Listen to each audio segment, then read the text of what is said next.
I'm just going to go and, do a brief introduction of our participants for those listening. So we have Dr. T, who's based in London. She's a medical doctor and a wellness guru, and she's an overall women's reproductive health warrior and a master pillow prescriber. So if you're looking for a prescription for special pillow, holler at Dr. T. She can give you the hookup. Then we have Ayodele, who is an author and a journalist and a queer historian. And I feel like she's a dominatrix in training and is an overall fulfiller of pleasurable things. So if you're looking for the plug on all things pleasure and all things, even the historical background of some things, she's the one to hit up. And then we have Auntie Kudos, aka Dusty. She is our village mama. She is a community NGO executive and an all-round fierce activist and defender of our rights. Like, when I was looking for a community in Nigeria, given that I didn't grow up in Nigeria, but it was very important for me to find women like me that have the same area code, village, locality, community, blah, blah, blah. So it was really that good of a club for me. And it is really, really increased the quality of my life to be a member of her community. All right, and then you have me. It's weird introducing myself, but my name is Osazeme, and I like to call myself the chief Afrofem disruptor, which means if I see a table somewhere, I'm looking for how I can shake it, how I can potentially break it and put it back together. I am a linguist and a culinary conjurer, so that means that I believe that food can cure all manners of things, whether it is immediate hunger or in the right way. Our body. And in that light, I also am really into like African healing traditions, so herbs, roots, barks. I'm the one to turn to. And then I'm into wearable African art. So, if anybody who knows me knows that I'm wearing Africa on my body. Anyway, so we're gonna dive right into it because honestly, we have a jam-packed session for you guys. And we're trying to really balance a bit of history, a bit of culture, a bit of context, with some practical life tools, with some low-key advice for how to navigate the world as women like us.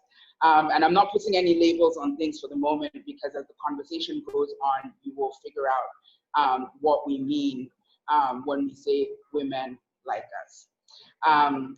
So sisters, can you just introduce yourselves, tell us something important or fun or hilarious or random about you that I did not already give in your brief introduction. Yeah, so a random thing, weird thing about me, my goodness, random. All right, so, okay, random thing about me is like, since I came out to like God knows how many years ago now, and yesterday some man was bugging me, and I told one of the people I thought was my closest friend, and she said, "So do you think there's a possibility?" And like I was mind blown. I was mind blown because I'm like, what do you think all these years I've been saying? I mean, all these years that you've been my friend, that we've been hanging out, that it's there on my profile on Twitter, I've written it in books and stories. What else? How many times do you want me to come out to you? It was like, it was mind blowing that, because, and now I'm like looking at myself and saying, am I miscommunicating in some ways? Is it because I have two kids? Why? And anyway, that's actually one of the my for a long time, because people are like, which one are you? We're sure. What thing they do? Exactly. What are you? You're not masked. You say you are not femme. In fact, you're not even femme safe. So what are you? That kind of thing. So yeah. Yeah. That's a random thing. I think that's random, right? That is definitely random, but something very random. need more. Yeah. Okay, Dr. T, something about you. I love blood, but not that type of blood. I just love blood like hospital. Like it makes me so happy when there's a lot of blood because it means, there's something to fix, It's one of the most Yeah. dramatic presentations after pain to the hospital with blood, and it just means work. And most times there's a solution. So, I don't know. So it's a bit random. That's definitely random, man. Because like, yeah, no, Totally. it's a medical thing. But like me, when I see blood, I'm like, how can I run in the opposite direction? Okay, and Kudo, something about you that we don't know. I think you all know plenty things I don't even know anymore.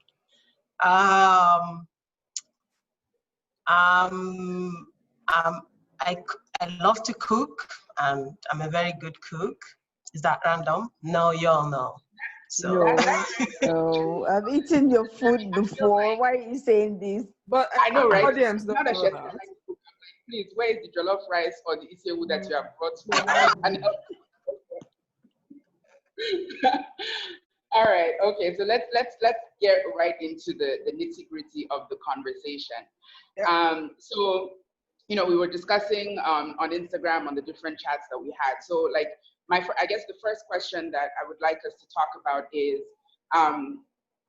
so we all kind of like are on this journey and we're all in our different ways living outside of the spectrum of what our societies consider traditional forms of coupling.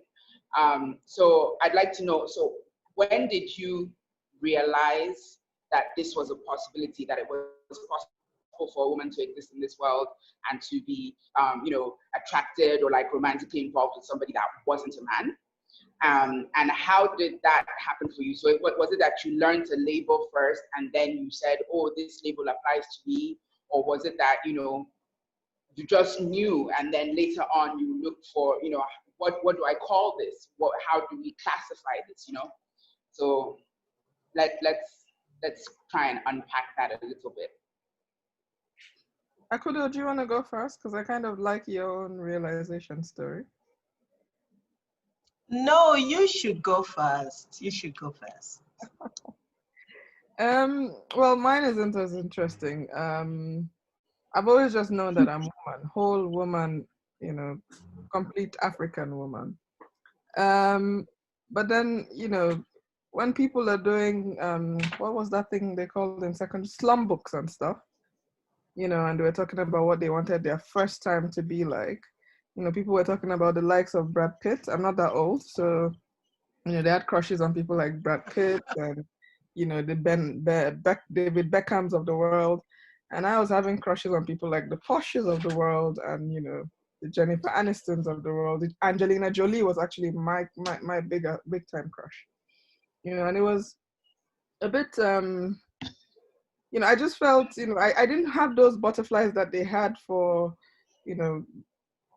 Beckham or whoever else that, they had in mind. And I didn't imagine anything like that. But I also didn't think it was wrong, And I didn't know that there was a label for it or that there were other people. At some point when I realized there was nobody else who had this, thing in their slum book or whatever, I then started to think, oh, okay, is that wrong? Or am I just different? Or, But of course, over time, growing up, meeting people like Akudo in Abuja, whilst I was still, in early uni, and then getting to find that there are pockets of, people that have the same Angelina Jolie crush. I mean, I don't share her, but I mean, whoever else, they want to crush on, and that was, that it was quite uplifting, and it made a difference, and then of course labels started to come in. But, prior to that, I knew nothing about labels or names. It was just a feeling and it felt right. It's just a gut feeling. Yeah. Yeah. And KK. Well, I'll say growing up, I had always known that I was one of the just not so girly, girls. And I liked to hang out with the boys, climb trees, play football, all those ungirly stuff. And I didn't see anything wrong with that because I was just living like myself. And I had my first crush at the age of 8. Well, I had my first girlfriend at the age of 8. And it was an amazing experience, and it felt like, everything, you know. And it was going so all smoothly, and I didn't know that there was anything wrong, or people frown at queer people, until at the age of 13, I was harassed by this boy that said that I was liking his girlfriend too much.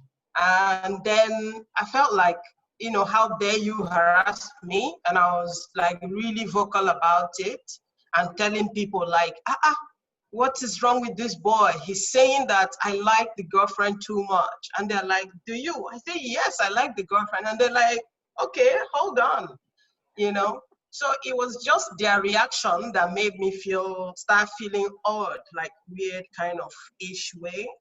And I'm like, am I not supposed to? I went home and I reported to my mom, and my mom was like, okay, we need to have a conversation, So it was then it started to dawn on me, and I became conscious, and both self-conscious and love-conscious, that, there are rules on how you have to behave if you're, a female, or there are rules that you have to, when you are falling in love, it has to be towards a particular gender, or sex rather. And it, to me, blew my mind because I tried. You know what? I tried. I would see guys and then I'll look at them. I want to have that winning feeling, but it never came. And the winning feeling was just going up around, following women everywhere. And, it was overwhelming, scary, and so much. And it was until my final year in the secondary school, my what do they call it again, class 6, that I heard the word lesbian for the first time. And, it was like my sister came back from the university and told me, oh, someone was expelled from school because she was a lesbian. I'm like, what is that again? And she now told me, oh, it's women that love women and they do stuff with women. I'm like, blood of Jesus, that is what I am, So that's how I realized that, hello, It has a name. there's a name for what I feel. Yeah.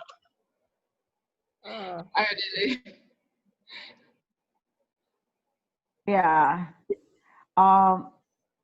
Can you hear me? Yes, we can hear you. Okay, cool.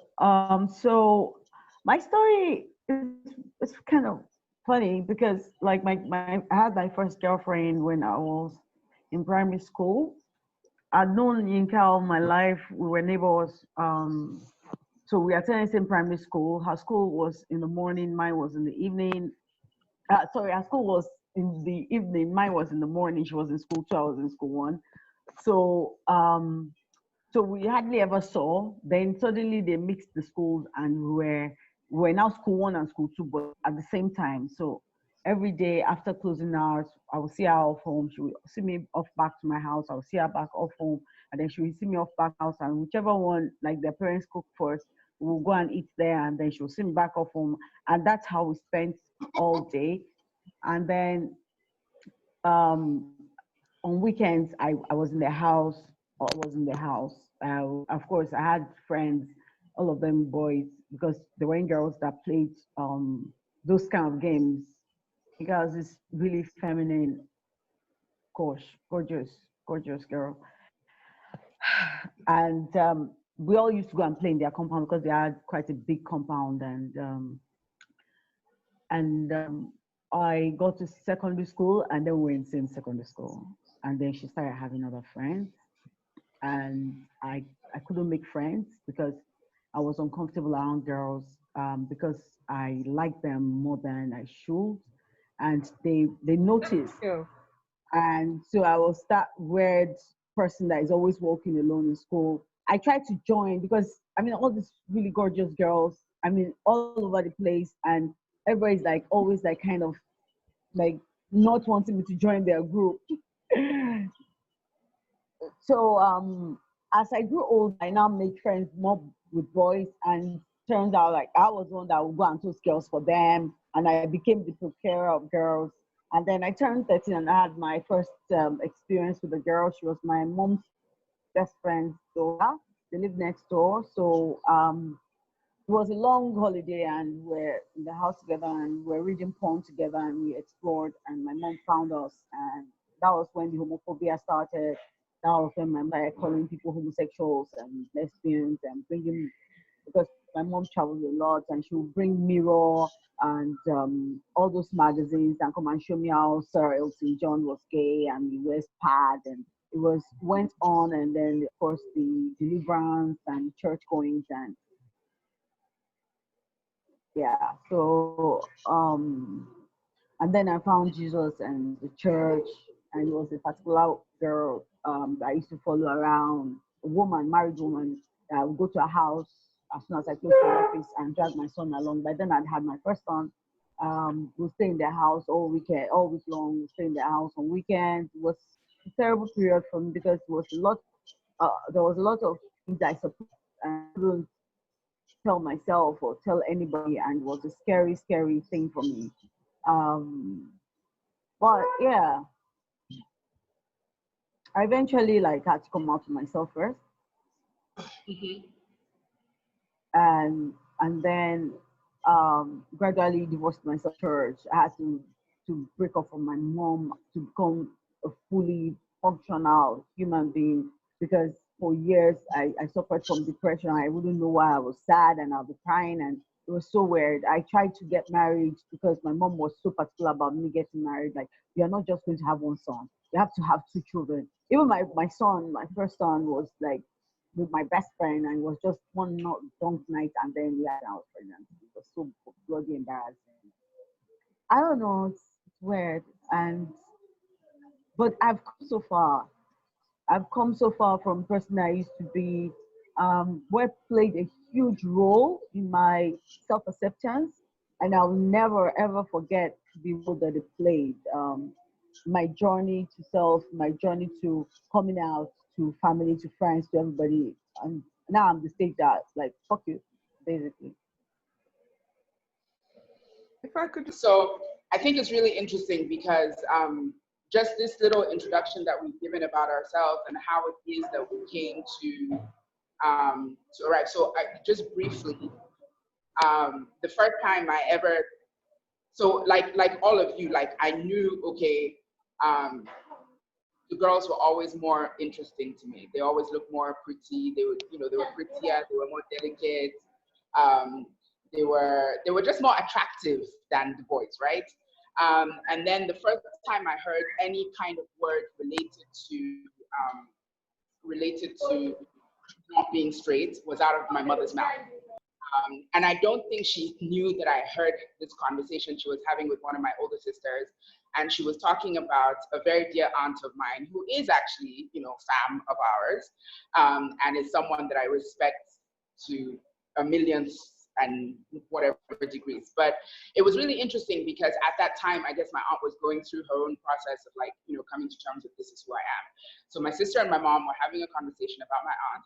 My mom used the word, and I mean, in a lot of circles, people don't like this word, but I think maybe because of how I came to know it, I have a very strong affinity for the word, and the word is dyke. So I don't know, I guess my personal history with the word makes it one of those words that I would much sooner use that word to describe myself than I would queer or lesbian or gay but anyways. So I think it's really interesting how our stories have unpacked so many things like the power of language, identity politics, struggling with, the whole process of coming into ourselves. So I think we can automatically kind of jump a couple of steps ahead because I feel like this conversation is evolving really quickly. I was going to read something about how I'm going to summarize it instead of reading it. So it's really difficult on the continent for us to talk about sexuality. Well, it's difficult to talk about sex, period. As Nigerians, even, like, we like to pretend that sex doesn't happen and that, you know, man and woman get married, then we close our eyes, and then 9 months later, babies start coming. But I mean, how many billion is our population? So people are clearly shagging. People are clearly into pleasure, you know, whether it's only for men or whatever it is, people are doing it and reproducing, and the population is expanding, you know. So like, one of the things that I think we want to talk about in this conversation is, you know, getting towards the point of talking about, you know, the sex part and the pleasure part. But let's go first and talk about, you know, what our relationship is with these very, very Western labels, because we've all said, you know, we've said lesbian, we've said queer, we've said gay, we've said homosexual, but what affinity do we have to these terms? Do we think that they are positive? Do we think that they are negative? Yeah, my audio is on. All right, so actually the question you asked, I think they are double layered, right? There's the part where you asked our identities, labels like homosexual, lesbian, bisexual, and these labels. How do we define them? How do we identify as Africans and as human beings and as Nigerians and as people from our different tribes? How do we define these labels? It's one question. Another question is how our acceptance is our acceptance dependent on this label? Mm-hmm. One of the things I've discovered about acceptance is we should stop seeking people's acceptance, just as simple as stop seeking for people's approval, because people will withhold the approval just because you are seeking it. It's just like in love. You're in love with somebody, the other person knows you love them more than they love you. They will withdraw affection to control. It's not about the fact that the society does not know or understand our sexualities, or they do not practice these things, because sexual pleasure is quite different from sexual identity. Because sexual behavior, and all this behavior are rampant in our societies. I know so many people that have homosexual sex. I know people that have lesbian sex and they do not identify as lesbians or as gay men or as gay women. For them, it's just a sexual behavior. They're just having sex. And that's why they're like weirded out that you're all like, I'm a lesbian. They're like, what the fuck? I fuck women. I don't go around saying I'm a lesbian. What's your problem? So yeah, so when you're now saying identities, we're not talking about Africanness, we're talking about decolonization, because like I told you before, that one of the things I discovered in my research is like women have always married women in Nigeria in particular. In the East, in the West, the Northern one is a bit more complicated, because the colonization of the North is a two-layered thing. The North was first colonized by Muslims, by the Arabs, and then they were colonized again by the English, by the German at some point. So a simple thing like the peoples of the North have been colonized so many times that like most people, when their cultures are dying, they codify their cultures as religion or as spirituality so that they can still practice their culture, So they codify this thing in the Bori spirituality. I keep telling people, if you want to know more about North, you have to go into Bori spirituality, because it's the most empowering way Muslim women are getting their power. And it's not just in northern Nigeria, Bori cuts across like the Sudan, the North generally, all these northern places. And I also found out in my readings that even during Queen Amina's time, and that was during the first colonization by Muslims, that the Bori were powerful women in the courts. They were like the most powerful women in the courts. And they weren't, it wasn't a spirit, they were women leaders of the Bori, you know, and they were the ones that took decisions in the courts, ones that advised the king. Without a woman presence, the king, whoever, can't take. So all these things are layers that we'll have to, there's still more research to be done. I'm not from the north, and so it might be a bit more difficult for me to speak for people from the north, but I can speak for people from the west, and which is where the discussion on identity comes from. Identity in the west, your identity is you. Your identity is given to you before you were birthed. They call it oriki. If you were born, they will give you oriki. That means a panegyric. They will sing it to you. Aduke, Ashake, Abeke. All these names are names that they're telling you that you're loved even before you were born. And gender identity, there's no gender in Yoruba language. There's male and female, but there's no he, she, her, them.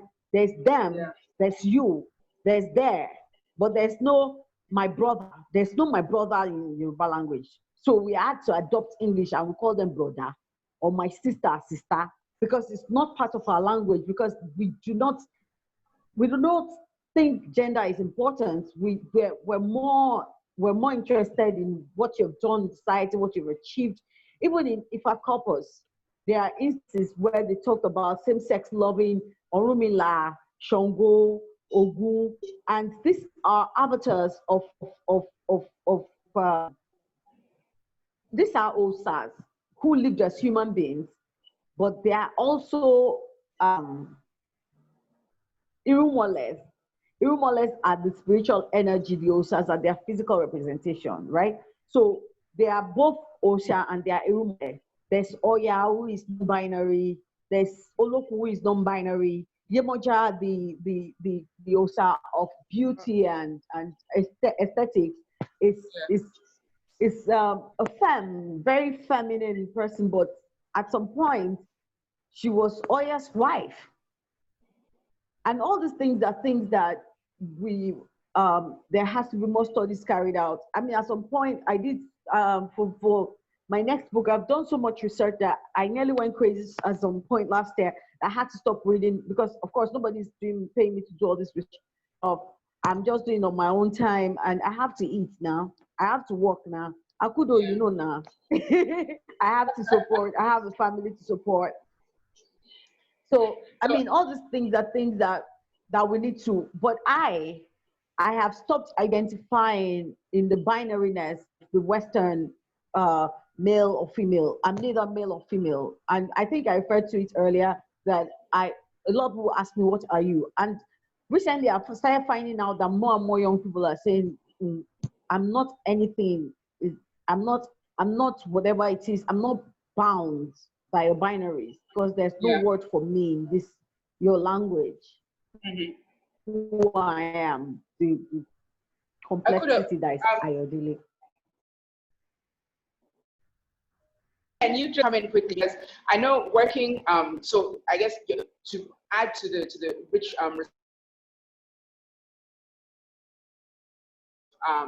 being an activist in Nigeria and running an organization that caters to myriad people, but also women in our community. How do you tackle when you're dealing with Nigerian counterparts, partner organizations, whether local, international donors, when you're talking to different people, how do you broach this issue when people are like, you know, this thing is on African, or, you know, we can fund you, but we don't want our money to do this, or we don't want our money to do that. Can you just talk about some of the complexities of operating in Nigeria as the type of organization that you are? And then obviously, please also tell us who, where is, what you do, where you're based, and, you know, the services available through the organization. These are plenty questions in one. Thank you. So I was getting ready to talk about identity politics because I think I'm still one of the people that still think that still bound by the labels created by the Western, you know, and this is because it is, to me, I feel like labels are highly political. You know, like, for example, if I say, okay, I'm neither woman nor man, you know, and then who now steps into the gap to speak and say women deserves to be treated better? And if I say right now that, okay, I'm not a lesbian, I'm just a woman who loves, you know, other men, and then there is a call for, you know, say, just a lesbian woman who's murdered, and I am to appear in court, and am I going to go there to speak as someone who understands the situation from outside, or am I going to speak from inside, saying this is, I am part of this family, and these are the challenges that we experience. So to me, I think labels are relative, they're crazy, we're not there when it was formed.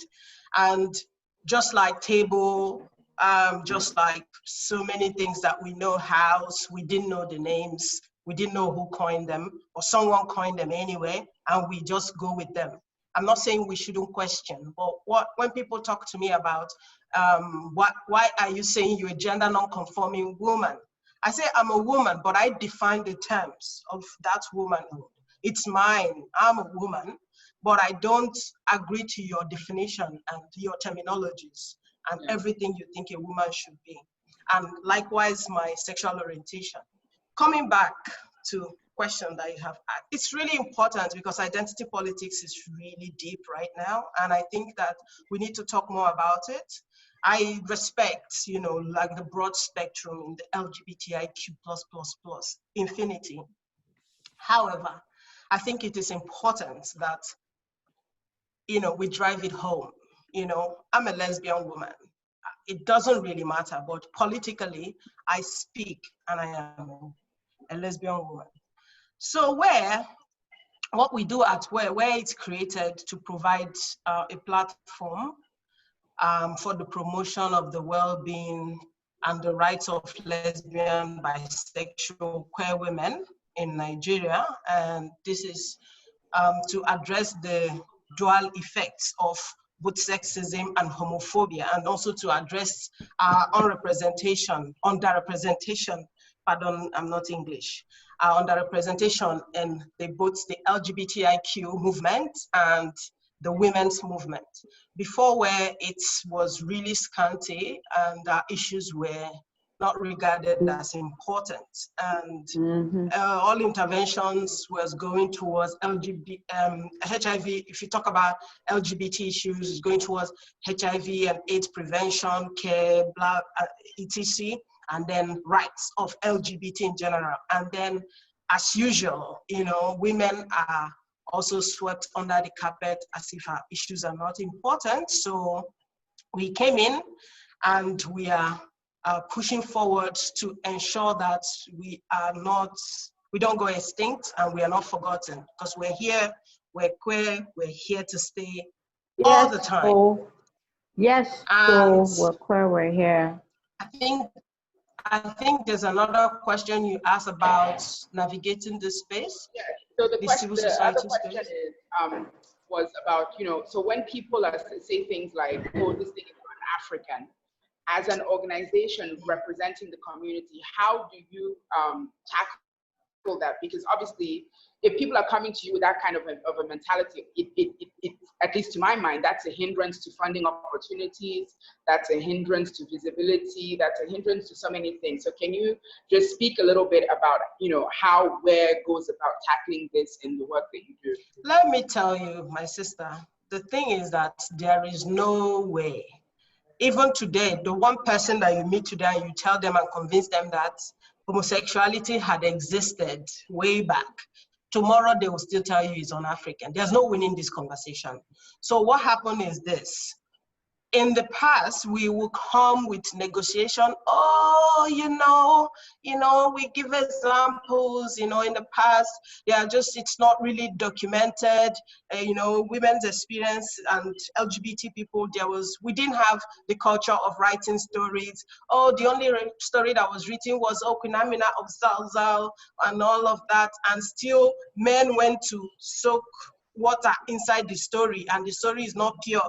So you get different version told by men, and you get another version when it's told by a woman. Now check that thing, So what we've gone towards negotiation and being like, but now, if you're talking about on African, I'm here.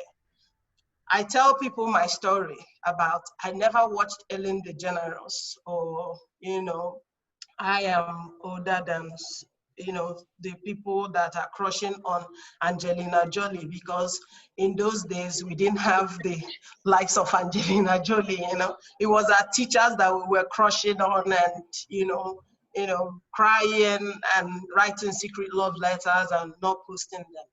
You know what I'm saying? So it's like I also mentioned that I only got to know about the word, the term lesbian, my final year in secondary school, which is really insane, and this is, I've never lived a lie. I come from a family of people living their truths. And so it's, although it wasn't like bread and butter, like easy like that, but I lived my truth and continue to live my truth. And so it is weird when people tell me on Africa, and I'm like, which one? Which Africa are you talking about? You know what I'm saying? So it is about standing your ground when that conversation comes up and say, look, I'm here. I'm from Africa, Nigeria to be precise. In fact, from Imo State, in one village in Imo State, and so does it affect funding? Yes, it possibly might affect funding, but we still don't care. Let it affect funding. Let it affect everything. This is who I am. It is, you only negotiate when you have another option. But when you don't have another option, when this is who you are, you just present who you are. If someone is not okay with it, they should go away and come back when they're ready to have a conversation. Yeah. Yeah. Fantastic.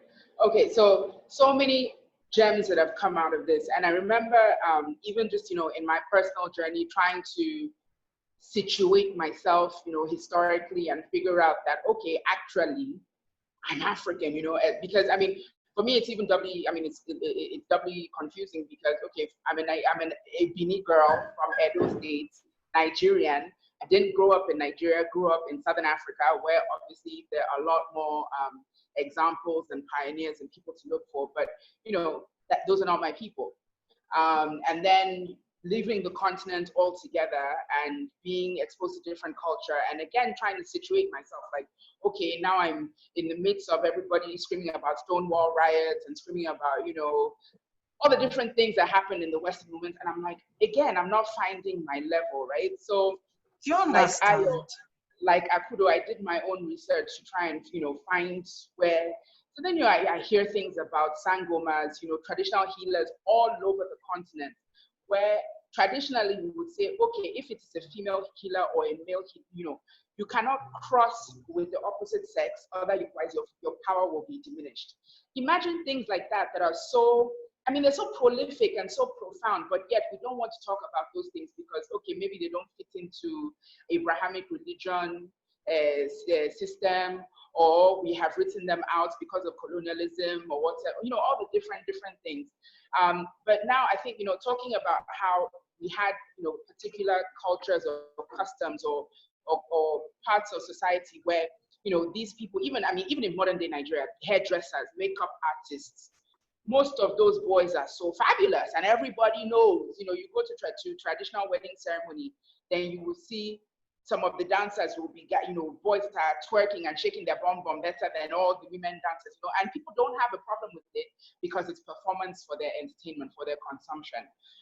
So I just want to switch the conversation a little bit away from what we've been talking about so far, which is identity politics, our journeys through navigating our own politics, and come to some really, really fundamental things, because obviously before we can talk about pleasure and sexy things, we have to talk about being physically able to partake in this. So Dr. T, can you please tell us, you know, what some of the obstacles are, or what, you know, how, you know, in general, women's health, women's reproductive health, women's sexual health, you know, I know we like to think, you know, our society will say, oh, if you're a lesbian, that one means that you don't want to have children, or you cannot have children, or you're this or you're that, so therefore all those things are not relevant. But I mean, we are women and our bodies still function in the way that women's bodies function. So can you please tell us from a medical perspective, what should a normal visit to a medical professional, whether it's a GP or a gynae, be like?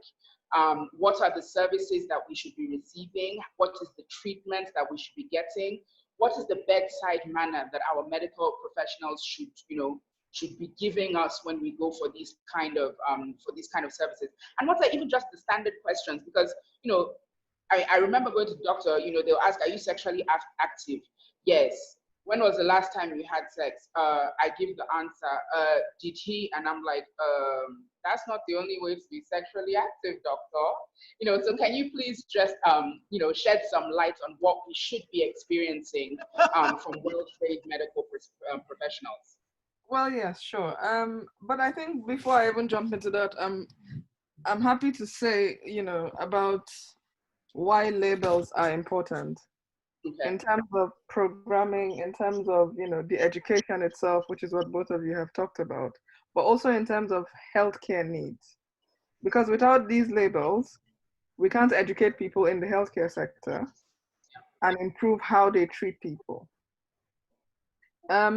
In terms of the other labeling, in terms of the community itself, I find it problematic. So I have two separate, you know, views in terms of labeling. Labeling of women who sleep with women, lesbian women, bisexual women, that should be clear.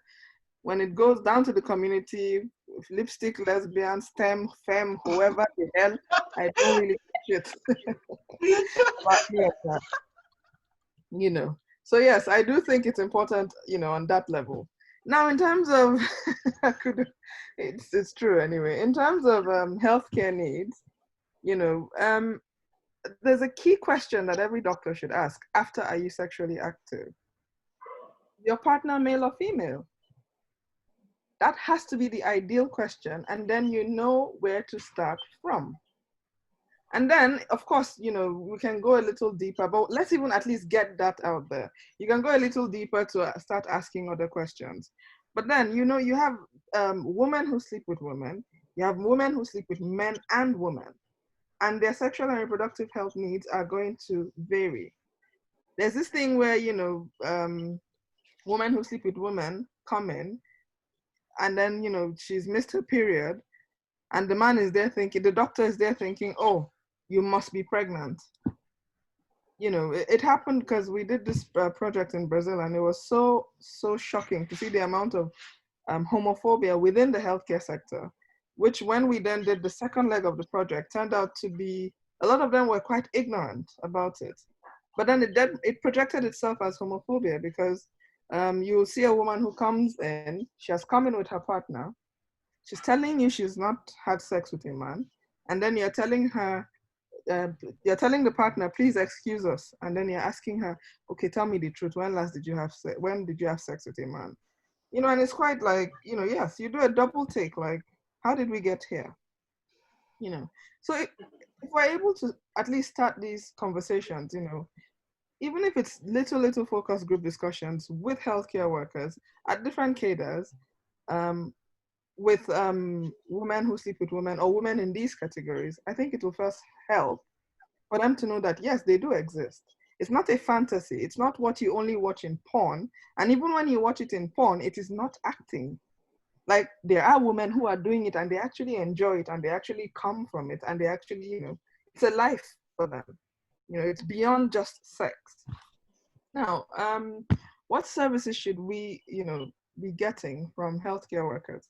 So again, unfortunately, a lot of the gynaes in Nigeria, we have a lot more male gynecologists than we do female gynecologists. So that first compounds the problem. because, you know, you're going there to share your intimate bits, literally, you know, and then there's this man who may or may not, you know, want to objectify you. That's a separate conversation, but who intimately does not understand your needs. What we need normally is first, you know, you put aside mental health needs, because a lot of women who sleep with women, or bisexual women or lesbian women, suffer from a lot of mental health issues. First with the identity crisis, second with suffering from acceptance issues or being thrown out of their homes, or, you know, suffering some, thank you, or, you know, suffering, you know, some kind of isolation, you know, being in abusive places, substance use and abuse. So there's a lot of layers. So mental health issues are a top priority. The next is the sexual and reproductive health issues, breast issues. Because women who sleep with women, most of them, well, not most of them, a lot of them, you know, don't get to start their reproductive journey of having kids very early. There's a high risk of having breast cancer in these women. Some of them don't even end up having kids because they just don't want to. So there's a high risk of breast cancer, and also, you know, benign breast conditions. So breast issues. Then we go downstairs to the cervical issues. You know, there's the thrushes, normal thrushes. You come to a doctor, and everything he thinks about is a sexually transmitted infection. It could just be a yeast infection. You know, it could be, you know, transferred from a woman as well. But yes, it could be that. It could just be a UTI. Not everything that a woman comes with is actually sexually transmitted. But again, because we don't have a lot of, you know, testing methods in Nigeria, then they bombard you with antibiotics, which compounds the issue, because you then kill your normal, you know, bacteria down there, and then you get predisposed to these issues, and you have repeat hospital visits. So I think first is about, if we can, it will be first about educating healthcare workers, mixing these spaces and having these conversations. Or if organizations like Akudo and other, you know, well-meaning organizations that offer these services can actually create programs that cater to the needs of these women specifically, without mixing with the general public, without, you know, these confusions, so that people are not, you know, because some people are also just shy. I have people messaging me, writing me all the time, oh, doc, do you know where we can go for IVF? You know, with a doctor who is friendly, because of course, you're about to start, you know, to bring a baby into this world, you want to share it with your partner. You know, it's not something so, you know, feeble that you want to go and bring a beard to come and represent as a pretend boyfriend or pretend husband or whatever. But I myself can't even point out to, you know, these services that are this friendly, as much as they're expensive and you're a paying customer. You see where the problem is. So if conversations can start around education and mixing these spaces, it could work. But a faster route would be, you know, to find services that are, you know, catered strictly to lesbian women or bisexual women, or and bisexual women, and, you know, women who sleep with women. Thank I'm you, not sure if I Doc. answered all your questions. You got a lot of them actually, and I guess my next question could be answered by either you or Auntie Kudos. So in terms of having, whether it's like a short list or a booklet of friendly, open, accepting, inclusive medical practitioners, does any such list or resource exist in Nigeria? And because of the two things that you mentioned, so you're saying that a lot of us struggle with mental health issues. So I'm really curious, do we have social workers, psychologists, religious leaders, whatever, even, I know for me, my people I'm talking to you guys right now. So when I have issue, I come here, or I go into our different groups that we have. But, for people who are, in the very early stages of their journey, or maybe not so early, but realizing now that they haven't made allowance for addressing these things. So who do they turn to talk to? Where do who do you talk to? Who is a resource? Who is a safe place? Because obviously we don't want people going through this journey when they're in unsafe situations. So I guess maybe perhaps a third question is, are there shelters or safe havens where people who, as the Dr. T mentioned, women being thrown out of their homes, where do people go when they need this kind of advice and this kind of help? Well, I think, to be fair, I think Akudo will be better versed at answering about these other services. But in terms of healthcare, I think even for normal issues at the moment, we're still doing self-referrals. So, personally, people write to me and then I just find, because a lot of doctors are also leaving the country because of, Yes. yeah. So, someone who I might have known, was there 2 years ago, is not necessarily there again. So it's hard to come up with a list, at the moment. But my experience of being in Lagos last year was that, more, of course, there are women who fall below the social economic class, but there are some private hospitals that, you're paying so much and they have that basic etiquette because they are tending to a clientele that's not just Nigerian. So I think, they don't mind because you're bringing in the cash. One of those would be Reddington, which they were able to sort out some of my issues at the time. But I don't know that we actually have, like specifically like them saying they are friendly or opening their doors to people like us. Honestly, I don't know. But in terms of mental health, I think Akudo, I think Tears in the last year have started some programs, and Akudo herself, they've been doing some mental health awareness program. I do follow. So Akudo, can you jump in here? I do follow some of your programs online. Okay. Yeah. Okay. Let me jump in from, yeah, like Dr. T rightly said, well, it's we started from the back and we're progressing towards medical health. The medical health or system, it's a tough place to enter because you see that in Nigeria, even so many doctors work in different hospitals. You see one doctor shuffling many hospitals so that they'll be able to foot their bills. And so are you going to target the hospital or are you going to target the person? And then just like Dr. T also mentioned, there are so many doctors that I in the past had talked to and they're no longer in Nigeria as well. So it is just double wahala. When it comes to around providing mental and psychosocial support to community members, yes, we do that a lot.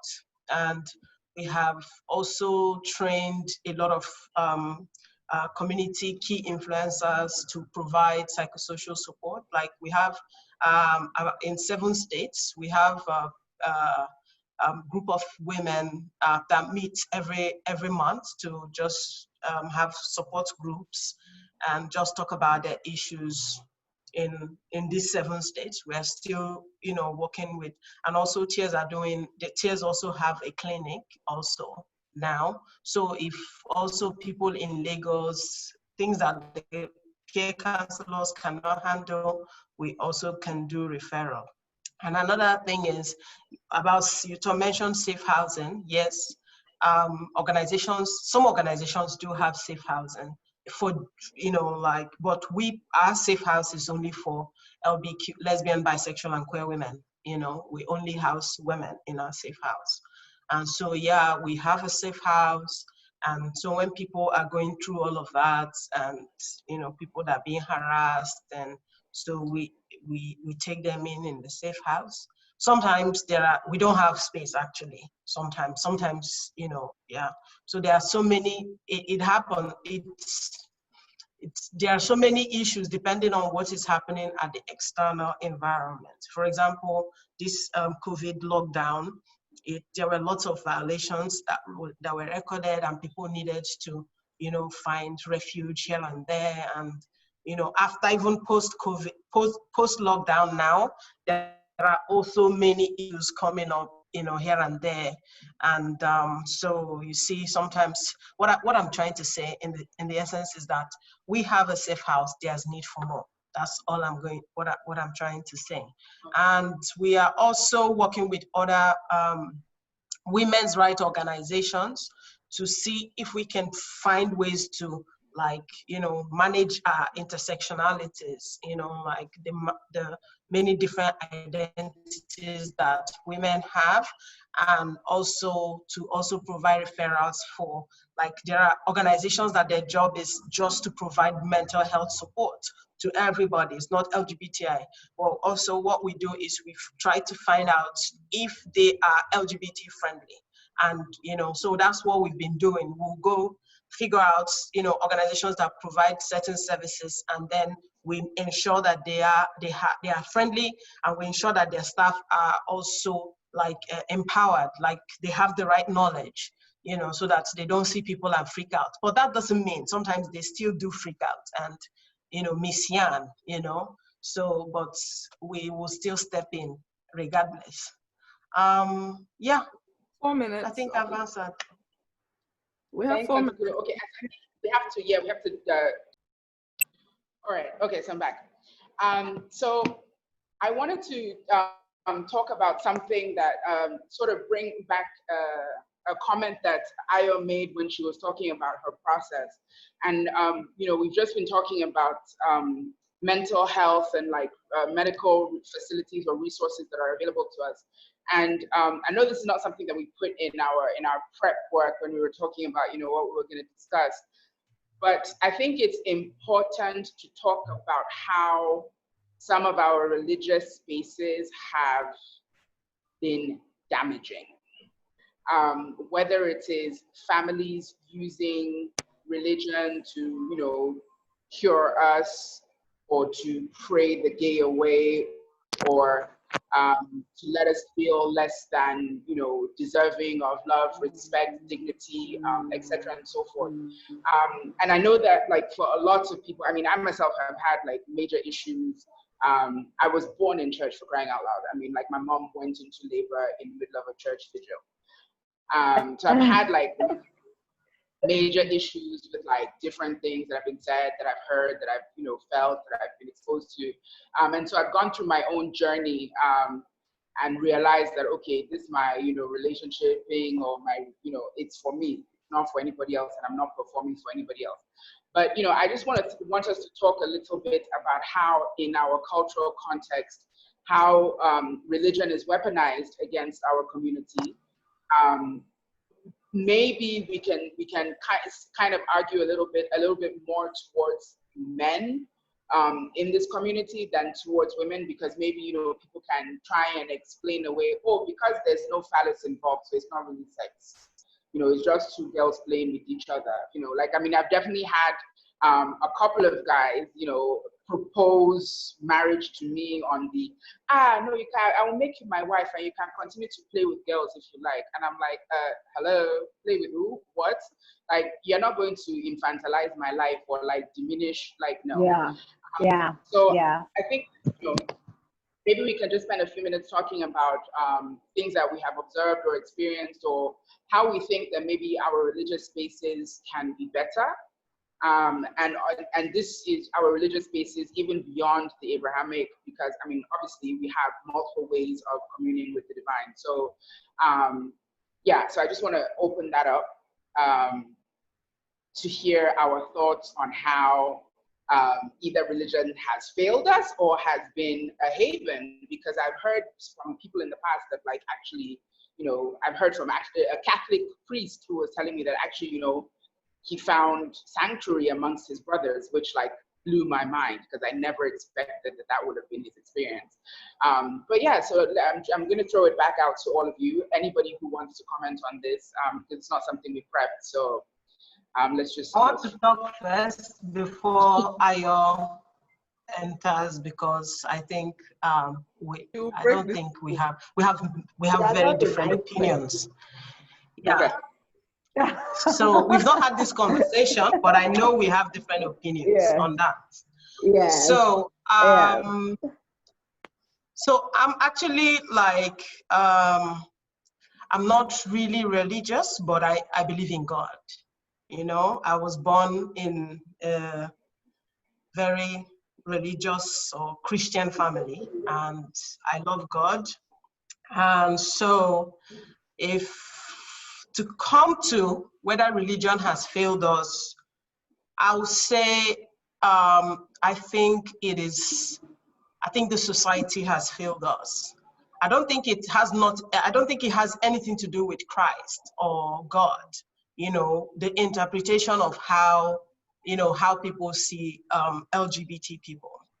And there's a difference between religious belief and religious fundamentalism also. Like the people who drive down and try to pick verses from the Bible to use it to victimize and to use it to weaponize it against minorities in general. Because, Guy, I must tell you that religion is not leaving women alone in general, not to talk of LGBT people. So I took a little bit of time to go and study the Bible, actually, because I like to, clear my head to understand things, when people are telling me, So, Yeah, and I realized that, what people are, either they have selective amnesia or they just close their eyes to actually the truth, because the main rule in the Bible that I know is love your neighbor as you love yourself. And the second most important one is to love your parents and respect them, and then the third one is to love the church. So this is the 3 golden rules that you can see. So first, love your neighbor as you love yourself. And sometimes, when I'm thinking, I'm looking at it like, okay, there are this whole vademecum, like these rules, I wanted to call it constitution, but rules about what you need to do. You should not do this, you should not do that. And so I used it and I cross-referenced it to love your neighbor as you love yourself. And I realized that if you actually genuinely love your neighbor as you love yourself, the other 10 commandments, you've done them.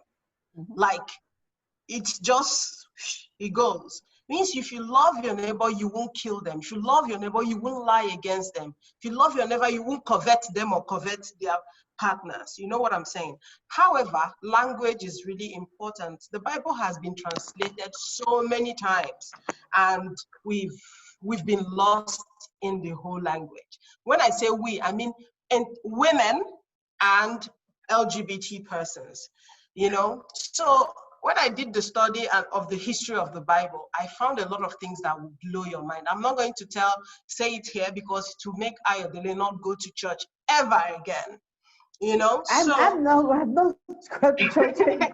So so I went to church one day and I can't remember, the pastor said something about gay people, and talked about gay people and referred them with the way people talk about Pampers and gay people. And so I stood up and left.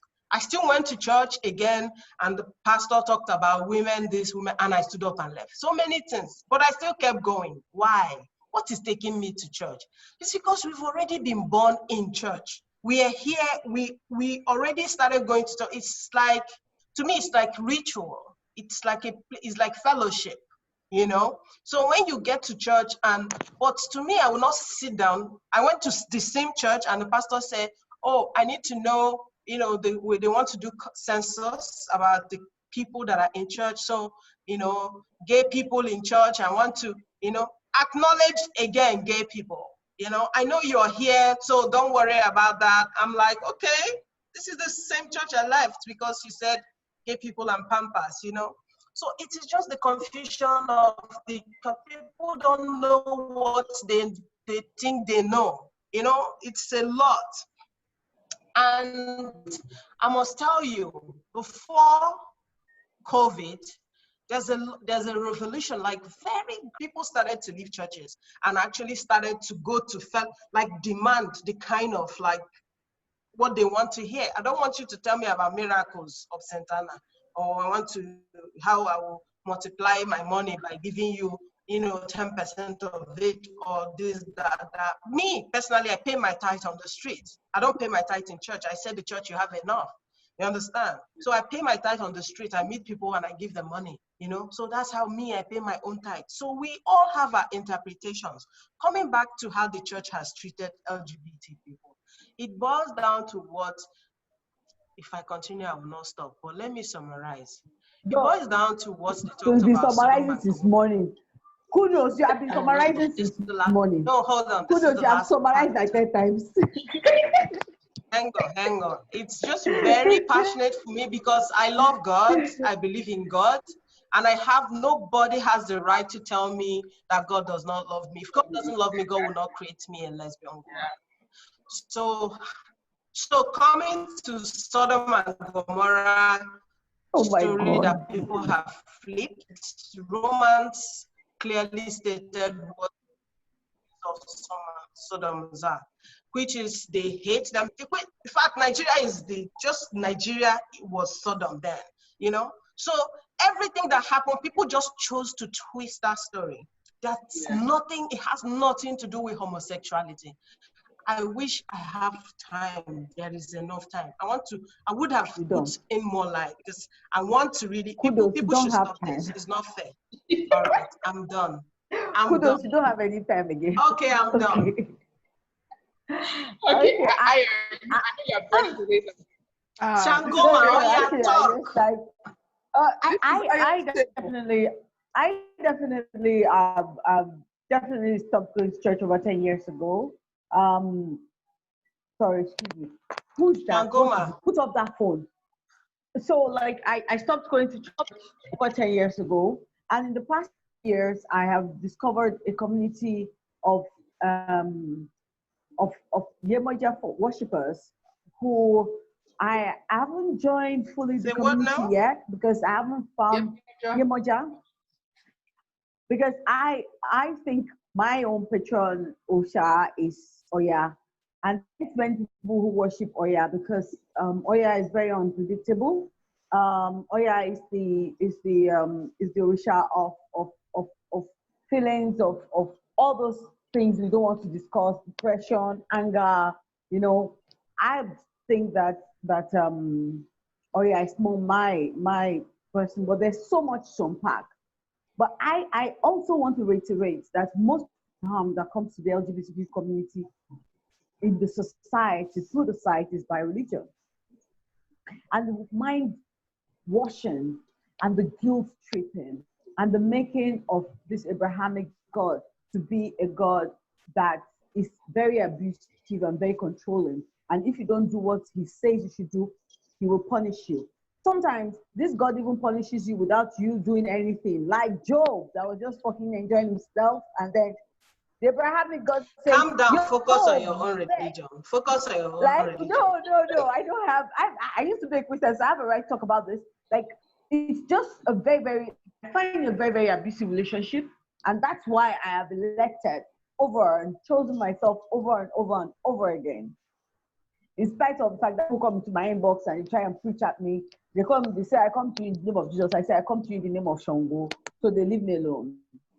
So, I mean, and it's because one of the trainings I attended at where they did a psychosocial support thing for us, and in the past 3 years, I have been supporting a lot of LGBTQ women, young LGBTQ women in their 20s and in their like early 20s to late 20s. Most of our sessions are online, on phone calls, and I think Tony was there last year when I came to that place with like a bunch of them, and all we talk about is the guilt, and the guilt comes from they think God does not love them, and there's so much to unpack. I was still talking to one of them the first day, and she was telling me how her parents are very religious, and she felt like she's unnatural. And these are the harm that we have had to live with for years. I have been through conversion therapy. My mom was not a religious person. We didn't go to church or mosque or anything. On Sundays, we in the morning we'll be reading. In the afternoon, we'll go to a restaurant. I have our lunch or dinner, and then come home. But when my mom like decided that she doesn't want me to be gay because she saw me with a girl, she started taking me to all sorts of places. So there's a lot of abuse, and all this abuse, what we have not acknowledged that is that it causes, these are the things that causes mental health problems for us in the community.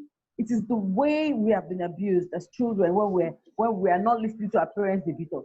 When we are abused, they beat us. When we are beat us, it's like do what I say or you're a bad person. And that is the only grudge I have with But it the has nothing to Bible, do the way with it says it. God. It has nothing to do I with have no God. idea about that. Actually, I find the God that describes the Bible very white, very, very, it's just like a white man. The God that describes the Bible is a white man who controls everybody and tells everybody what to do. I don't know about, like I said, they're personal journeys, but the God that I got to know in the Bible is this very controlling white man. Because everything this God says is about us and about supremacy, about controlling, about telling you to go to somebody's country and bury their land in salt. But God once is you know God. that because God it's has the no Old gender, Testament, and God has no color. I don't know about It is gender. us that I create a come from a mental particular. picture of what we think God looks like based on what people have shown and pictures that we have seen.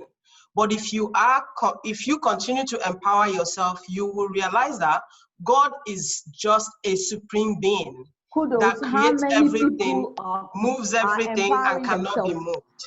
How many people have I will access? empower you. Because Don't you're worry not about talking that. about privilege here. How many people have access to the text that you have? How many people have the luxury? I don't know I if will anyone give of you you. knows Matthew I will Blaze. give you. Matthew Blaze was just walking on the road this afternoon and police catch him. After they abused him and tortured him mentally for 1 hour, they started preaching to him and telling him that it's because God loves him. That's why they brought him into the police station and made really horrible comments about his body, his weight, his height, the fact that he's going to die of HIV/AIDS and they're going to blow his ass. After saying all that, they say it's because God loves him. I don't know the It kind has of nothing mental to do picture with God. that That's my point. It has nothing to do well, with how God. many people None can you of that. tell Hate that has to? nothing to do with God. We need Dr. to T, just educate people right. you Can want we to say talk anything about about this pleasure point? now? Yeah, well, I like that we have two opposing, views, Yeah, very yeah, yeah, yeah. strong views from very strong women that I respect. My own experience is actually a bit shallow compared to these two. I didn't grow up in a religious household. I grew up in a very chill house. I grew up with a single parent. And, the first girlfriend I had at the time always talked about how they did morning prayers. I was very envious. I liked, the way she talk about how they would sit down Yeah. and study. Whether you're dozing off or not, they will attend. I was quite jealous, you know. And, I got a bit curious. So even though I grew up in a chill house, I still ended up doing all the whole works. It was a Catholic house. I did baptism, catechism classes, confirmation, whatever to get to Holy Communion, did confessions and all the whole works. Then, this is me dating this woman who is, a couple of years older, and I'm her first. We're each other's first, and then for me, this is natural, it's normal, and for her, there's confusion and complication. And then there's a lot of questions, and then innocently she takes her confusion home, and bam. So I'm like, this is not the religion I was envying. The thing you were telling me then was how, all of you love each other, you forgive, you this, you that. Why is this suddenly such a big deal? She became like the outcast, the black sheep of her household and all of that. I found it very confusing. Fast forward to a few years later to the same household that I told you was very chill, and then my mom, finds out for whatever reason that, I play for They the girl, change. and my mother wants to come and pray the gay away. I'm like, that, who Exactly. are you? Where do you from? I think that joker. Who Who do you? you?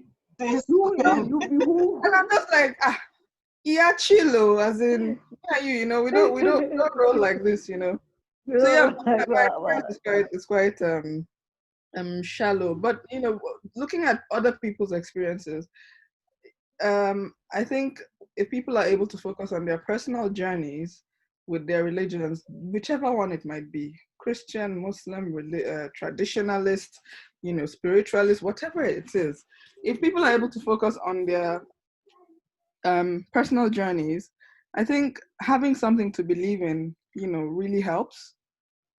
It really helps because a lot of queer people, a lot of lesbians, bisexual women actually come from unloving backgrounds and are constantly looking for love and acceptance in one. mm, So having something to believe in, it empowers you. It makes you feel freer, lighter, and it also gives you a bit of a guide, you know.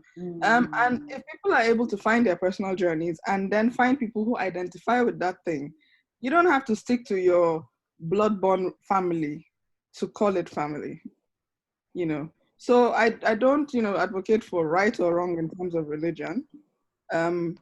Different people use it. I see people who are about to die, and some of them want, you know, a godly or a church or a chaplain or whoever to speak to them. Some of them just, you know, so it works for different people in different ways, and it can be empowering, but it also can be damaging. But if people can identify and, you know, stick to what works for them and work on their personal journey, and also be able to identify when religion is a trigger or religion is damaging the place where they found themselves, the people who are practicing in a family that does not support them, that's when religion is problematic. If you want to go to the bigger level, you know, the people who we hold as, you know, the gatekeepers of these religions are the people who have made a mess of religion. Religion in itself is harmless. All religions are harmless, but the people who, you know, we've entrusted the things into to be the so-called interpreters, the so-called shining the light or, you know, guiders to these religions are the ones who have made a mess for whatever reason. And, you know, human beings are human beings. We have good people, bad people, and they are the same in religion. You can have good religious people and bad religious people. So that's my own mini take. I can see Akudo nodding and Ayo rolling her eyes. Yeah, I think we've said so much, and I think one of the reasons that, you know, it dropped in my mind for us to talk about this is because, I mean, in my own personal journey, there are three things that that I realized that kind of crystallized, you know, my relationship thing with God for myself. I guess for one was realizing that it's for myself. It's not my mother's faith or my father's faith or my sister's faith that's going to do whatever for me. It's mine. The second thing is that I think sometimes when our families or our communities weaponize religion against us, it has one to do with their own past trauma, but it also has to do with the fact that when they learn this truth that we've always known about ourselves, whether it was conscious or unconscious or subconscious, there's a grieving process that they themselves go through. And perhaps they don't always have the right tools or the tools to do the processing and to grieve and accept and all of those kind of things. And so for them, religion is their lifeboat, and that's what they cling to.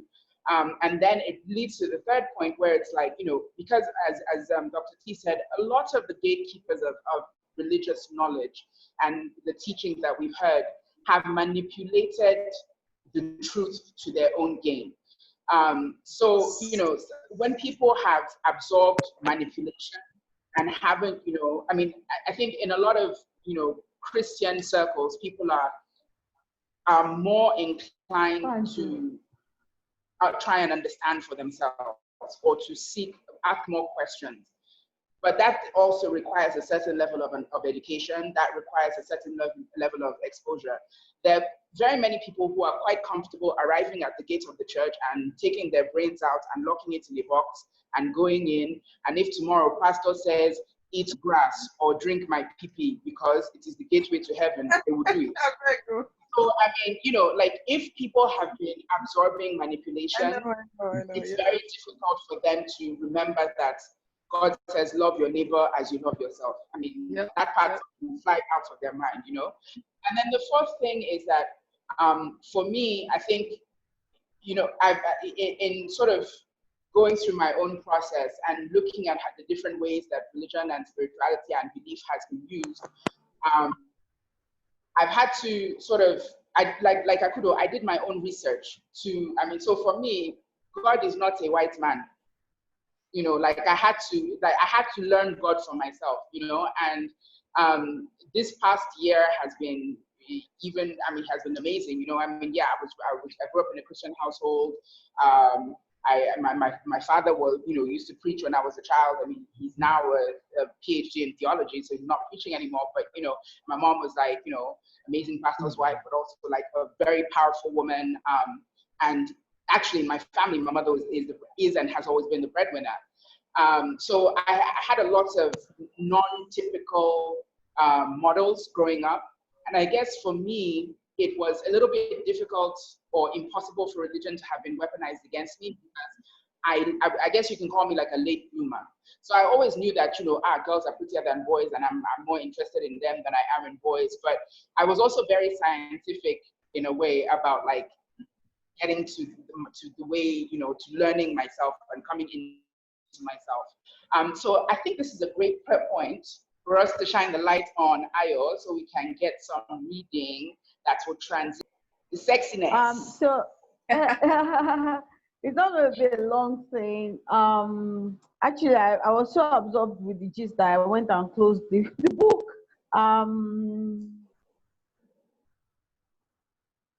Okay, so I'm reading out of Lackery Buttercup. I'm telling you. Oh my God.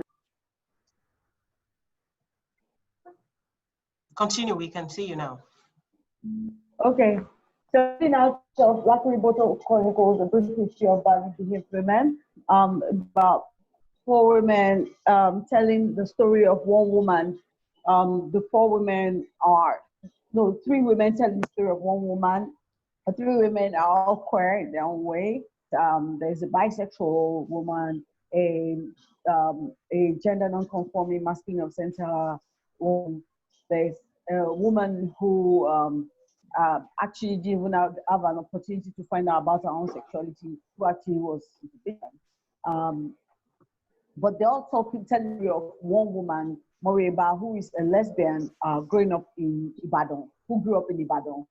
So I'm going to be reading the chapter that I'm reading now. It's about her and her lover. And I wrote this chapter like talking about how people look at lesbian sex from outside. So the title of the chapter is Voyeur. Voyeur is French for a peeping Tom.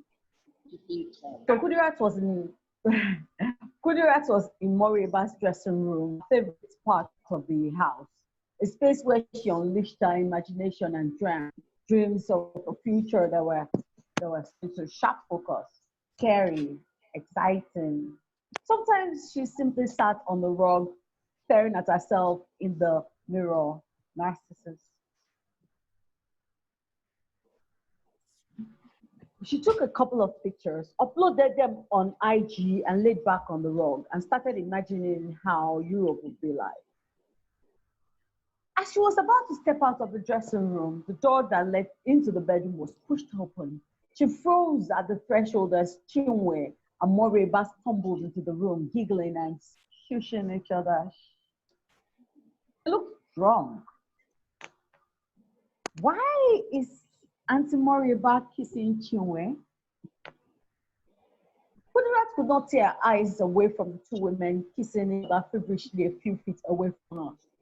Morieba's full lips would slide over Chinwe's there. Tongues would entwine. They'll come up for air, look into each other's eyes, smile, and then start again. Morieba would suck Chinwe's tongue into hers. Morieba's hands were mimicking tongue. They were gliding over Chinwe's back, cuddling her buttocks. Those long fingers were splayed over Chinwe's buttocks. The women danced, 1 step forward, 1 step backward.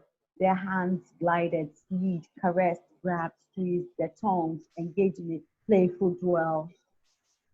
Morieba feathered kisses down her throat, her shoulders.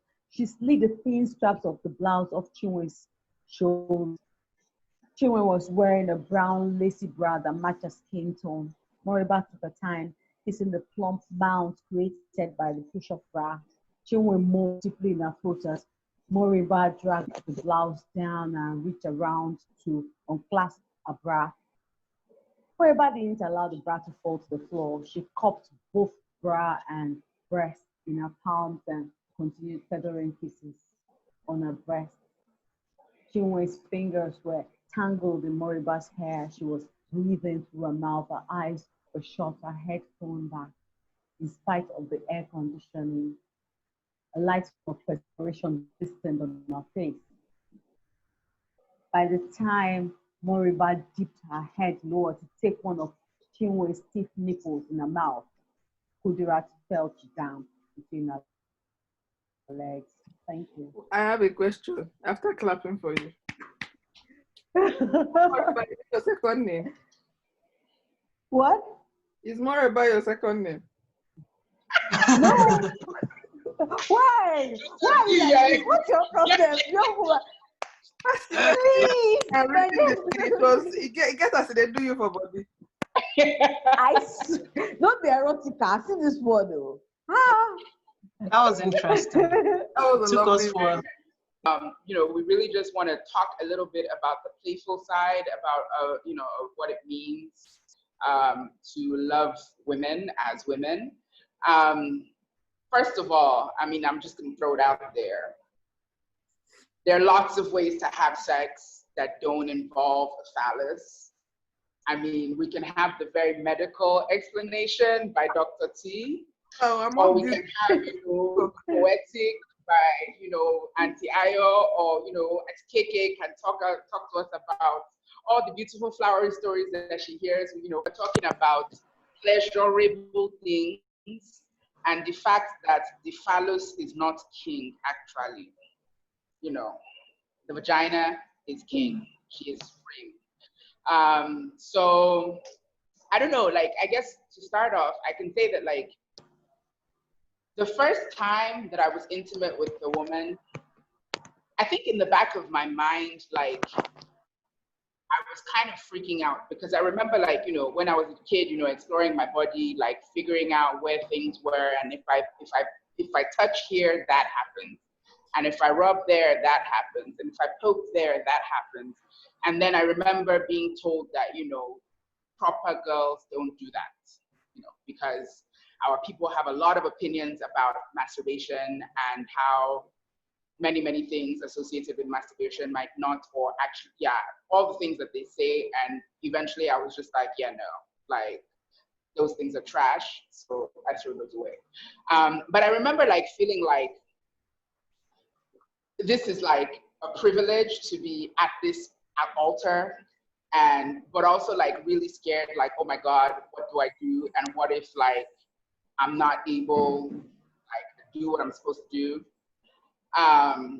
So yeah, let's talk about, like, how do we get to the point where we're confident, you know, and how do we get to the point where we know that, okay, if I do this, it's going to be pleasurable for my partner. I know, I mean, personally, a lot of that had to do with, like, figuring out what is pleasurable for me. But every woman is different, and we have some circumcised sisters, we have uncircumcised sisters, we have every kitty looks different. So let's talk a little bit about pleasure. Yum yum. Oh, yeah. I'm a good time at the goat. Okay, so who wants to go first? Why is so You already going, go. Oh, okay, yeah. Okay, Location. pleasure. Area of Oh, excellence. like I said, my first experience was with a girl. I was 13 years old, and we're just basically exploring each other's bodies. It wasn't. I'd say it was a lot of innocence. Wasn't like planned or anything. It was just happened, and we're just there. My God, gosh, we're just there, and it just happened, and it was just lovely. The next time I had sex with a woman, I was already in my 30s. I had very active imagination, and I had a lot of friction too. So next time I tried to have attempted to have sex Did with you a say woman. 30? What? What did you say, Akudo? You, sorry, did you say 30? Yeah. So all from my between the ages of 24 and 32, I didn't have sex with anybody. Because it was just Alex and myself, and I was really in the church, and it was really like I was Holy Sister Mary, and it was a lot of battle, a lot of discussion. The woman that I used to go home with, all we did was I just worshipped at the altar, just sit down there and be like a housemaid and do everything she asked me to do. It was like this controller shit. So I eventually like got bold enough to go out and meet a woman, and was in Lagos. And I remember the experience clearly. I had all this fantasy in my head, and then she turned out to be a touch me not, and I just stood up. Oh, wow. I'm like, no, I mean, like, I didn't sign up for this shit. This is not why I'm here. I mean, we've had internet, we've had phone sex, we've had sex on the internet, and then I'm here and you're fucking telling me not to touch your foot. Like, what the fuck? So, it took me another 2 years to get up the nerves to try again with a woman. And my first conscious kiss as a lesbian woman was at the age of 34. That it wasn't like some random, like you have your bestie come to your house and both of you are rubbing each other's titties, shit like that. Like first time a woman actually looked at me with love and adoration and affection and asked me if she could kiss me. I think that was the moment I started fighting back because that experience was so beautiful and the sex was fucking mind blowing. Um, and she encouraged me to touch her. She encouraged me to touch myself. She was open-minded. She was kind and gentle with me. And when I wanted it rough, she was there. When I wanted it gentle, she was there. When I wanted to be eaten out, she was there. When I just want to eat her out and try and see if I can give her as much pleasure as she given me, she was patient and was directing me and telling me what to do and how to please her. She taught me how to masturbate and how to like learn about my body so that I can please my partner and please her. I mean, it was a lot of it was so much for me that by the second year that we're dating, I was so far gone. I was being driven out of my mind. I couldn't take it, and I was having issues with my everything. I had to break up with her. Hey, I said she had to Wow. break up with I told you, Shango things.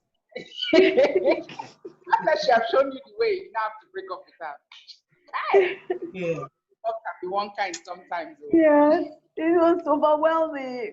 If if that woman had said to me, I'll take off your clothes and walk out naked outside, I would have gone outside and taken off it and walked naked.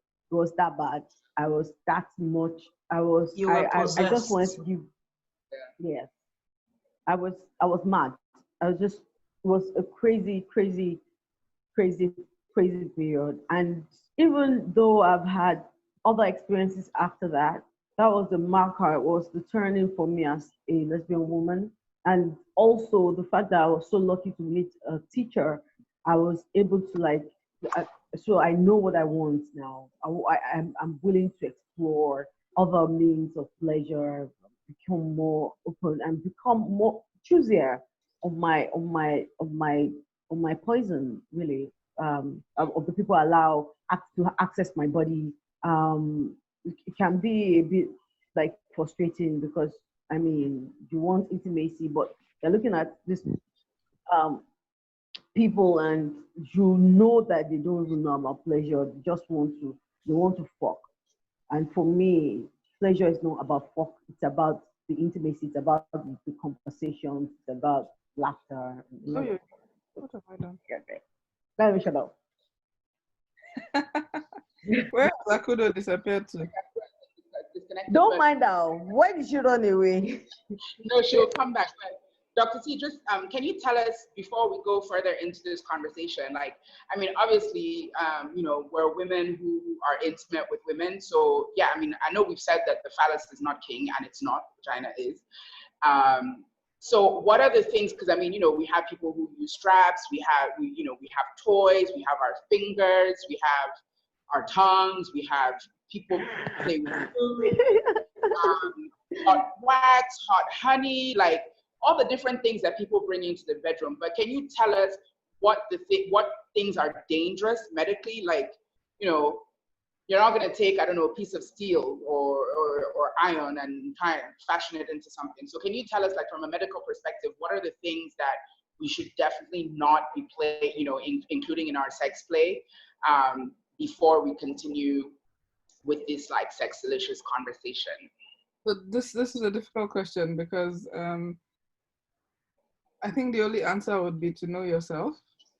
Okay. Because sex can go wrong with everything, and it can go, that same thing can be right for someone else. So first, I think it's knowing yourself. What I can do is I can tell you things that have made people come to the ED, you know, which were sex related. So for instance, foods, you know, people who don't know their allergies, for instance, and you've inserted something, and then you've come out, and then you now have, you know, people who eat that food would normally have allergies, you know, around their mouth. And then you've come to the hospital, and, you know, us seeing something like that down there looks a lot more nasty. And, you know, everyone's already thinking, oh my God, did you have sex with something, you know, maybe an alien or something? When it's just as simple as an allergy because you didn't know your body. You know, and of course, because if it's a localized allergy, not, you know, the regular yeah, then you know, there'll be a problem in diagnosing that. And because women are also shy to now say what they put down there, you know, there'll now be a delay in diagnosis with you whispering, you know, what it is that you've done, you know, in layers. The other thing is taking out things from people's bodies that were probably too big and got stuck, or were used without lubricants. You know, we've had to pull out a whole shore from the spray canister from, you know, someone down there, you know. So yeah. Sorry? A what? The spray. Do you want me to get you mine? No, thank you. Yeah, so I think it's more knowing, but then there are people who use it and, you know, it works for them. There are people who can take big things. So having safe words and knowing yourself and knowing what works and what doesn't, you know, safe words in that, okay, even though you're this adventurous person willing to try, you should be with someone you trust who is willing to stop when you use the safe word. You know, so sex, as much as it's like no. Safe word is no, stop. Yeah, no, it's not true. All sorts of things, you know. Stop it. Just Yes, because some people feel that no is yes or is go harder, you know. So all sorts of weird stuff, you know, all this kaya matter and wanting to buy or, you know, over what you started it, and, you know, overwashing down there with all the femme freshes of the world. You know, they do more harm than good. You make your vajayjay more acidic, and you make it more prone to infections just because you want to smell nice. The vagina is a self-cleaning tool. You know, it cleans itself, it washes itself, and it doesn't need you poking anything in there or douching or sitting down in warm water and soap. There's no sort of ridiculousness I don't hear. You know, so just let the thing be, let it breathe, let it have clean underwear, and, you know, let it be fucked, basically. You want to say something? I was going to talk about something. Yes. In terms of nothing bad. In terms of, you know, wanting to be all adventurous, we should also remember to be safe. You know, so there are now finger doms that people put on their fingers. They have tongue doms. I don't know if they're widely sold everywhere now, but they're finger doms. No, they're not. They're not. Even the finger dom. It's for it's not for an average person. It's, you know, it's not there. Is it the sizing now that is the problem? Sorry? Is it the size that is the problem?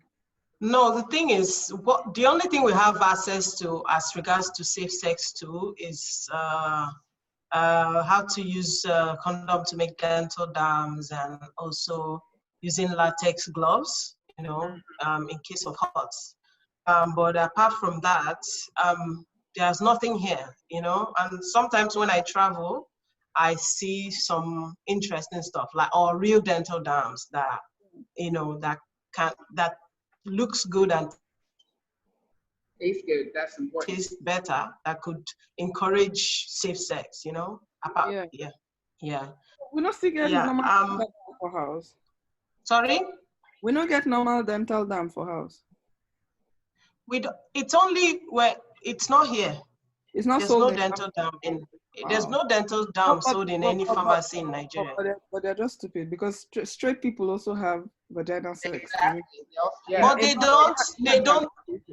don't know this information that we have, you know? Yeah. They don't know that there are risks when you give oral sex. Head. Right. Head.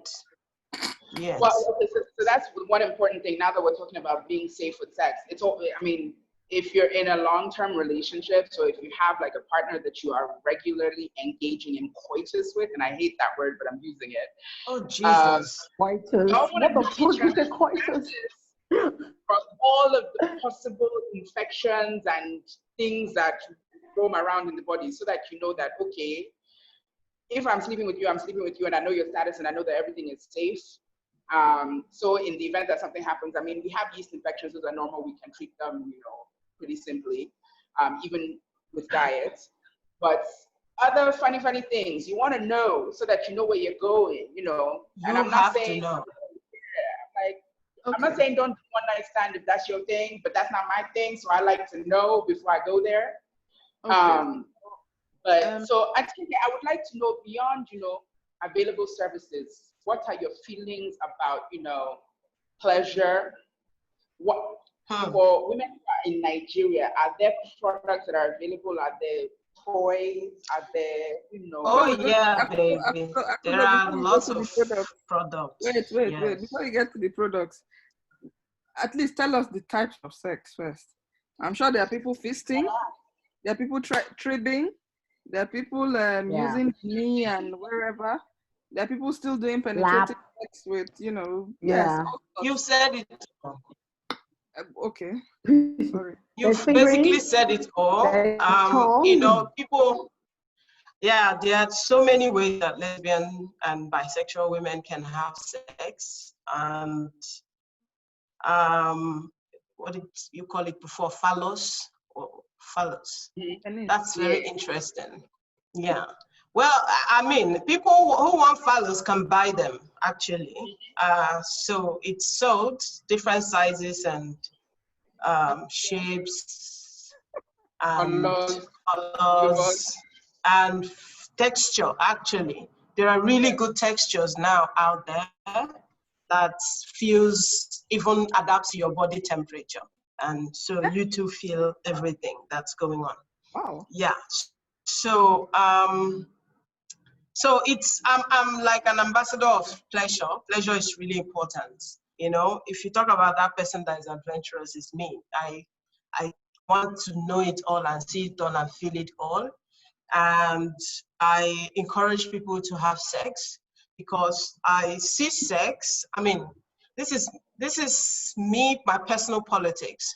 I see sex as power, you know, and knowledge about sex and pleasure. It's about having personal power, your own power and agency.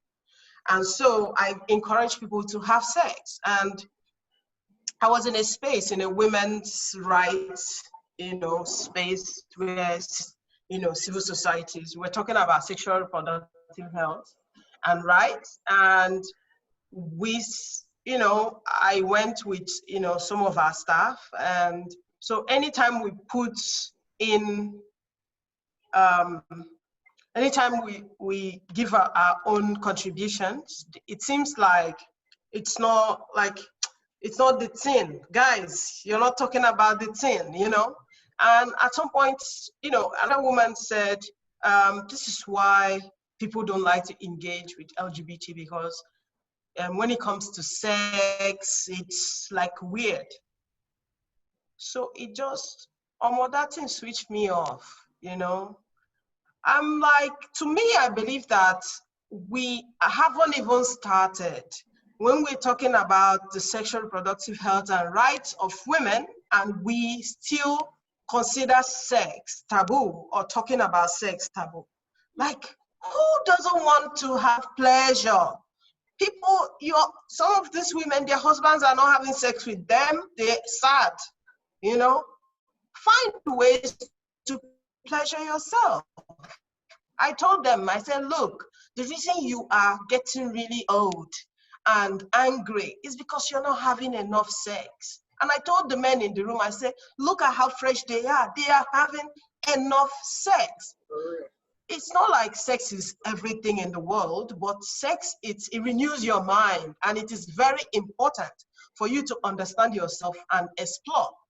Coming back to my very dear, beautiful community, I think that, a lot of people, especially a lot of people beef because it seems like all you do is have sex. We also do other things in our relationship that is not sex.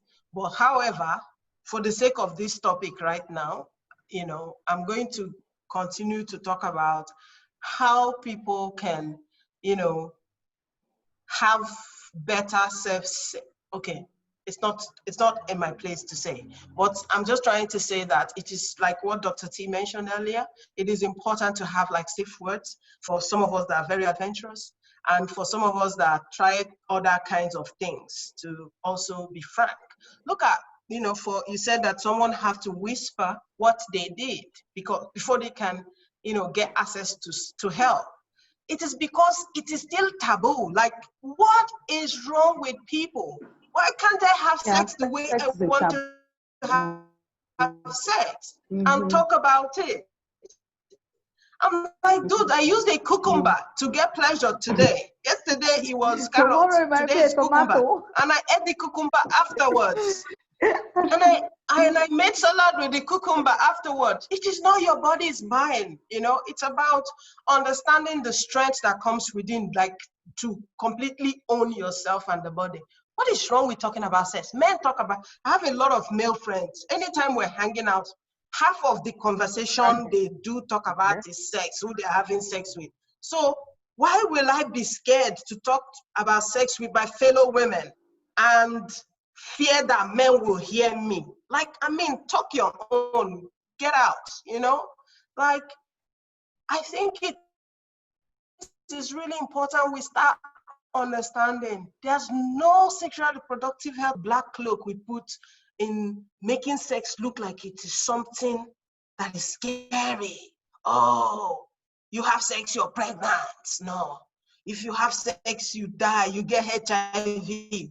You have, see you. Forgetting that if you have sex, you also have pleasure and orgasm. Wait, Can we talk about kissing? Has disconnected. Wait, We lost Hajiel. oh my God.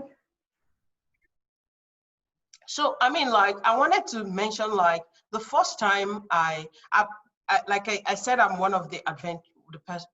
Let me continue and see whether, should we continue? Yes, should I keep talking? Continue because it's almost 7:30. Yeah. I said 7:30 is 8:30 here. I said that, yeah, it's the first time I had sex. It was with a woman or with a girl. I was a girl. I was a young girl too, and I felt a certain way. And around the time when I started questioning myself, I also dated men. There's nothing with having sex with men. Don't get me wrong. I had sex with men, and before I'm like, this is not For me, not but you just feel like you feel an obligation. You feel an obligation to enjoy. Like, to me, I feel like having sex, it's like, so I was talking about like the intimacy, the connection, and also the listening. I think that it is really important because it's important for people to understand that there is also the listening part of it. Like, when you are touching someone, you are touching the person and then you're listening. Listening to their reaction, listening whether they like it or not, and also when to stop, So you are also, so it is participatory.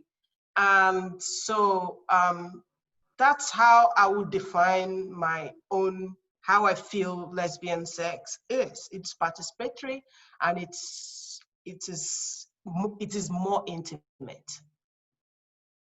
That's it. We'll probably have to close this our own chapter ourselves because Hajia's messages are not delivering. I'm suspecting her data on the other phone ran out, or the internet isn't working anymore. And yeah. Anyway, Ayo, do you have more to add on the Sex bit, Yes. like the kissing. I want to talk about kissing women, Okay. like how important kisses are. I mean, there's a lot of myths around kisses.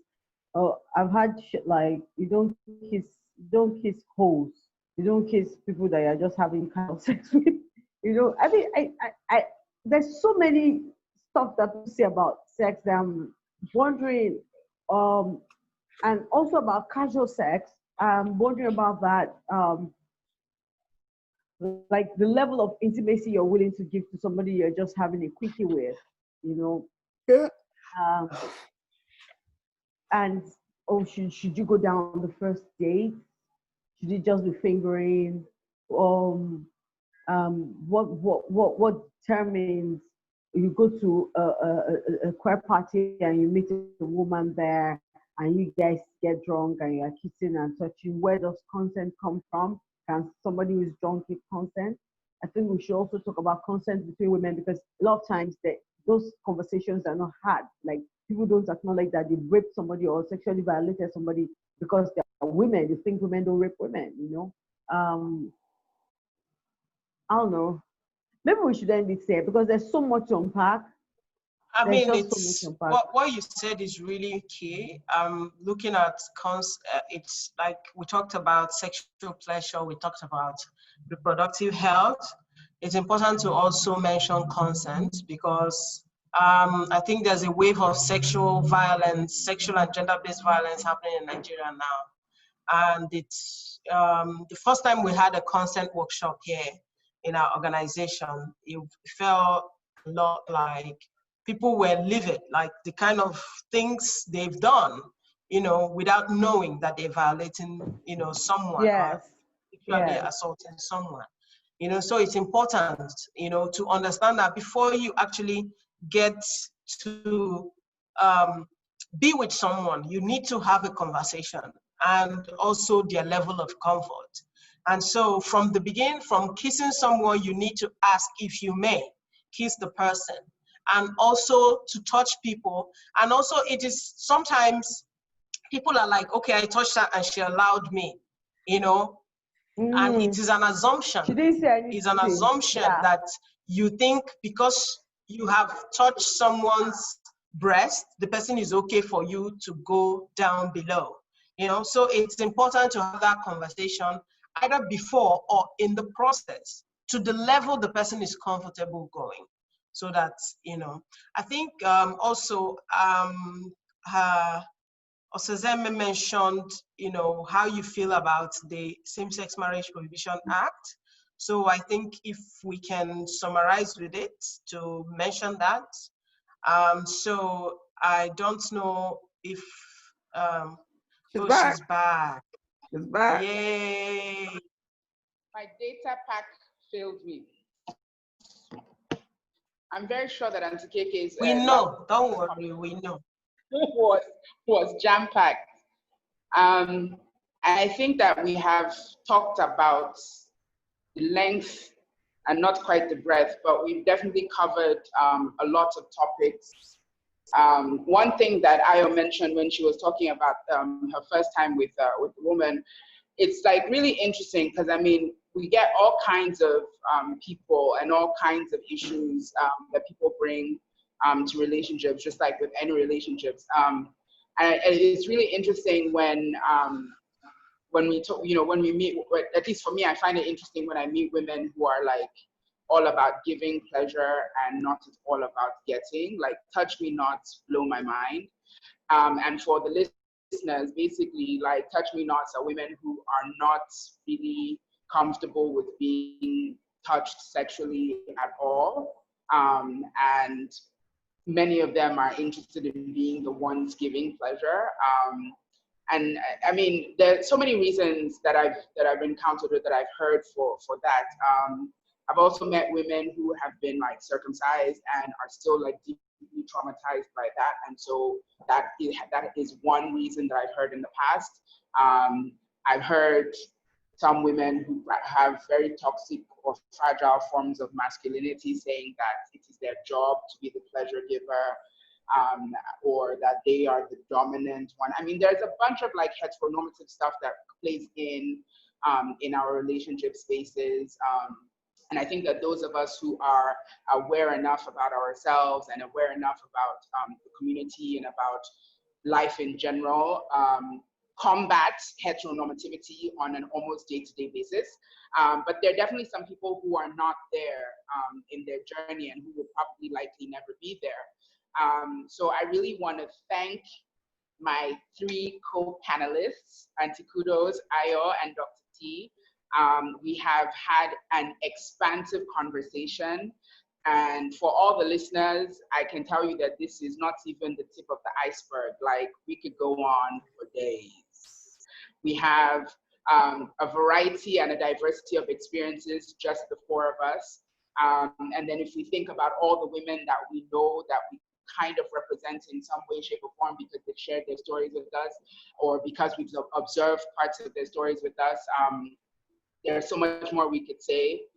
We didn't even talk really about like relationships. We talked mostly about our own personal agency and like what we have experienced, or things that we are, you know, working through or journeying through. So I really want to thank Tribe XX Lab for giving us this platform and for letting us rep our colors, if I can put it that way.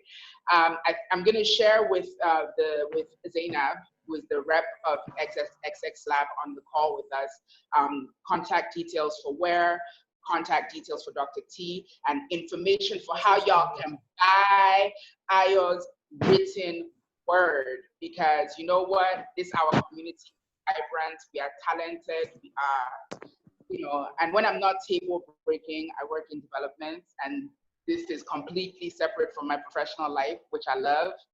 And I like to be the unicorn in the room, if I can use that term. So thank you, sisters, for coming on and sharing these hours. Thank you. Thank you. Okay, Zainab would like to say a few words before we log off. You are such a lovely Hello. Thank you so much for your time.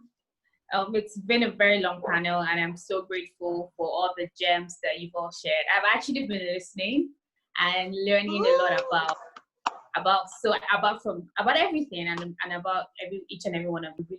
Yeah. And I'll Thank you so much for your time. I'll put everybody's details in an email. Okay, awesome. Thank you. Thank you. Oh, bye. Great. Mwah, mwah, mwah, mwah, mwah. Kisses. Bye, love I love you. I love you.